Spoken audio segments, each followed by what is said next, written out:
Member for Bruce-Grey-Owen Sound. Thank you, Mr. Speaker. As always, it's an honor to rise here and represent the great people of Bruce-Grey-Owen Sound and speak about a very important bill. But my first question is, why are we debating this today?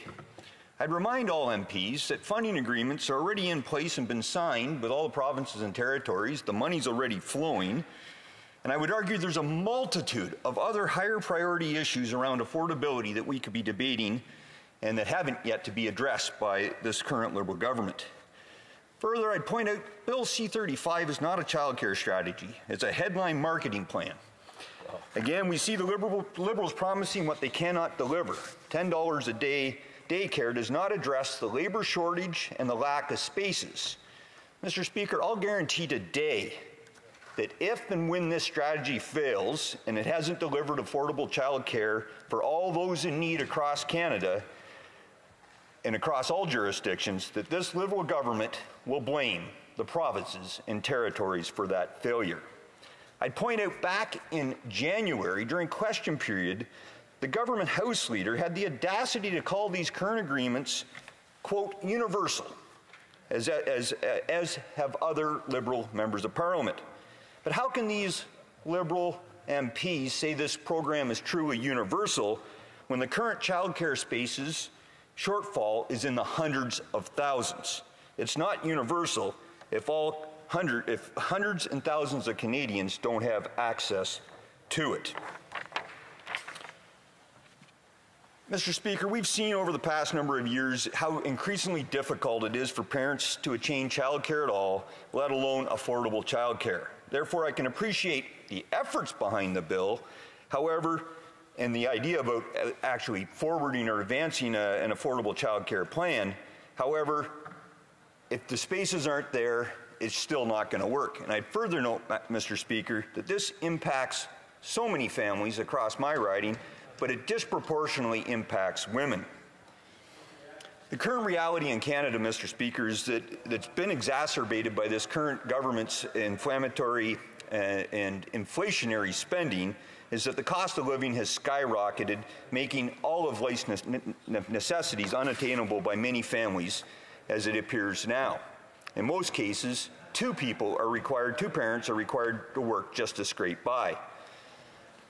So I'm going to focus on three key areas, on this bill, Mr. Speaker, based on feedback that I received from over 20 different daycares, childcare centers across my riding. The first one is, as already mentioned, centers around the issue of accessing the program, especially in rural Canada. Number two is the labor shortages, an issue that is prevalent across many sectors. And finally, the rising cost.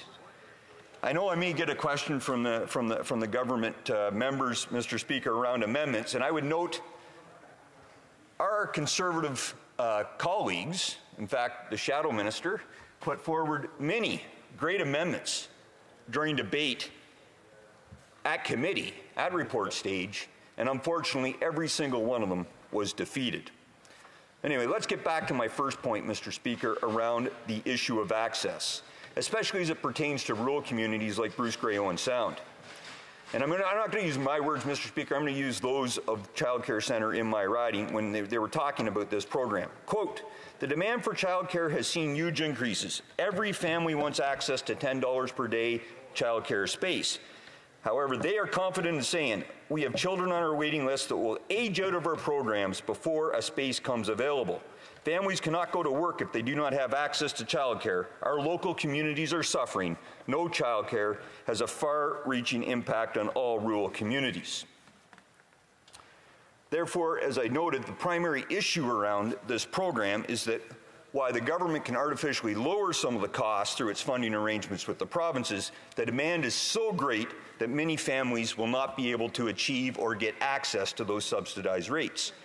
I'll give one example, too, about sort of the limitations around this program. I have my brother and his wife. They both work for a living. One works for Bruce Power. My sister-in-law works in the healthcare system. They got to commute 30, 40, 50 kilometers one way. Two young kids, each going, they're now in actually public school or elementary school, however, playing sports and trying to go everywhere, and yet they didn't have access to a program. They depended upon family members or local privatized childcare opportunities in order to get the necessary support that they needed. The second point I wanted to address, Mr. Speaker, is around the labor shortages. For quite some time, all these childcare centers in my riding have been raising the alarm over the issue of labor shortages. While the lower cost of childcare will definitely help the families that are able to access the program, increasing the program itself is becoming out of reach due to staffing shortages. One center in my riding, quote, offered the following, quote, expansion is impossible without qualified staff. Early childhood educators are in very short supply. This child care program is very administrative heavy, as well as the extra work needed in centers. There are numerous government employees being employed to monitor and manage the plan, unquote.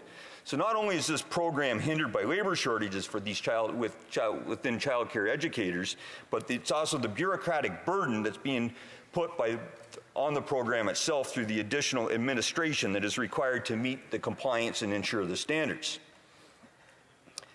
Here's another key issue, and one that I can even relate to personally, is the shrinking of the before and after school programs. For what I got from my local YMCA, quote, workforce shortages have reduced the number of school-age programs that operators can deliver, resulting in a lack of enrollment fees in school-age child care, i.e. before and after school care. And in addition to workforce shortages for this age group, there have also been program reductions as a result of ongoing school closures, the pivot to online learning, and a greater population of parents working from home and managing before and after school care differently, unquote.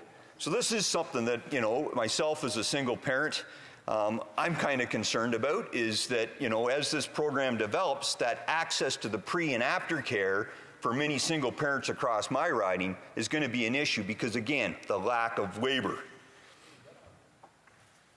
Another issue is the natures of the jobs themselves, Mr. Speaker, which makes life much more difficult for the current employees when there's already a labor shortage. So here's another quote from a child care center. Quote, not to mention it is a very selfless and exhausting job, often without breaks. The burnout rate is high. It is a woman-dominated field, and the paradox is that it is an essential service for parents to be able to re-enter the workforce with a young family, unquote.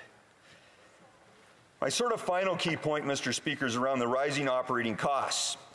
Many of these child care centers convene to me that the funding set out by the current child care program does not cover current expenses, with many organizations in my riding stating the following, another quote, the funding afforded for the program does not cover current expenses. Our utilities, food, and insurance have increased by double-digit percentages, and every other cost has increased. Our compensation to cover these increases was under 3%. Give me 1 second, Mr. Speaker. There we go. But the math does not add up. Funding rural and urban centers equally is not equitable. We are operating with a huge deficits every month, and it cannot continue, unquote. So as I mentioned earlier, Mr. Speaker, Conservatives have put forward common sense amendments at the committee to ensure program flexibility so that the families and child care centers are not punished for adhering to an Ottawa knows best approach. Families in my riding are increasingly demanding better access to quality child care services that fit their schedules, and it appears as if the Liberals don't understand that you cannot simply lower the price of a service that does not exist. Sure. So in conclusion, Mr. Speaker, affordable quality child care is critical, but if you cannot access it, it doesn't exist. Bill C-35 does nothing to address accessibility. Next, all Canadian families should have access to affordable and quality childcare and should be able to choose childcare providers that best suit their family needs. This is especially pertinent in rural Canada. Bill C-35 is good for families who already have a childcare space, but it doesn't help the thousands of families on childcare wait lists or the operators who do not have the staff or infrastructure to offer more spaces. And finally, again, we see the Liberals promising what they cannot deliver. $10 a day daycare does not address the labor shortages and the lack of spaces. Thank you, Mr. Speaker. Questions and comments? Question et commentaire. The honourable member for York Centre. Thank you, Mr. Speaker. And as the Parliamentary Secretary to the Minister of Families, Children and Social Development, I'd like to thank my colleague for his comments and ask him, since these agreements, he mentioned the agreements, and as a matter of fact, the Premier of Ontario and the Ontario government signed with us in his own province, 33 licensed spaces have been created in Ontario, and there's a commitment for a build out of another 53,000 spaces during the next few years.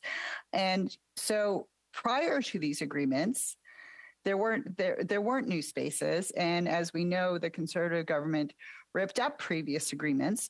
So is he suggesting that the Conservatives will not support C-35 because they don't believe in building out a system that previously they prevented from being built? So my question, Mr. Speaker, to the honourable member is, will the Conservatives support C-35?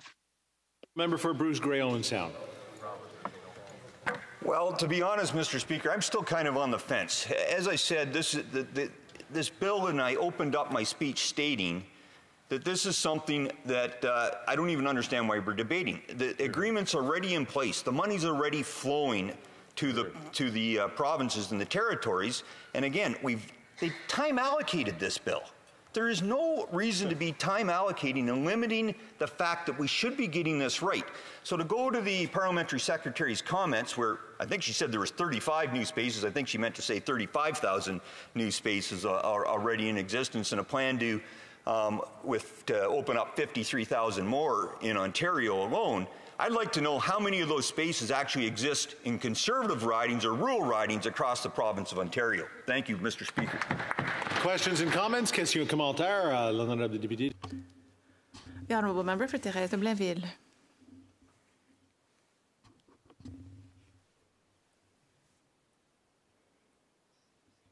Yes, the member for Thérèse de Blainville.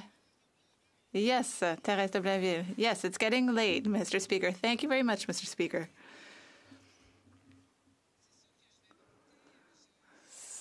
So, of course, I will praise the universal early learning and childcare system in Quebec because we made the choice to support social programs. We made that choice 25 years ago as part of a family policy.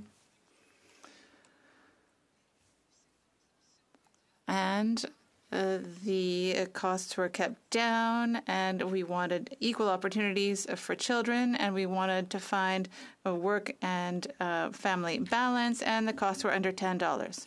Quebec had $3 billion in its program, and what I'm wondering is this: agreements already exist, and I think the bill is there to really make sure it stays. But in fact, the jurisdiction for this matter is provincial.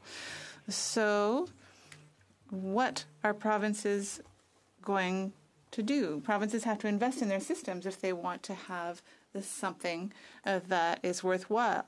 Now, the federal government is supporting these services. It's not the Quebec model, which has 200,000 places for childcare in the province. But we want to see what each province will choose. Will they choose to move forward or keep the status quo? That's my question. The honourable member for Bruce-Grey-Owen Sound.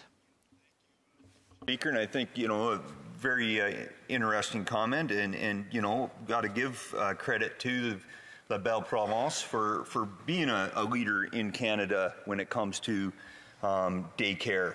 But I don't disagree with her. This is primarily a provincial jurisdiction issue, and I would say the challenge with the agreements that have been put in place by the federal government with the provinces and territories really comes down to that they're almost setting different standards up across this country and pitting provinces and territories against each other as they try to bid for a limited pot of money at the federal side. And that goes to that second point that I think it was the third point I actually made, Mr. Speaker, might have been the second, around the rising costs and the fact that this program, as many daycare programs have already identified, or daycare centers, is just the sheer cost of this program is going to continue to increase, and ultimately I still don't think it's going to happen in a timely enough fashion for to have those spaces right across this country. And when the program starts failing, what is this government going to do? They're going to blame the provinces and the territories. Thank you, Mr. Speaker.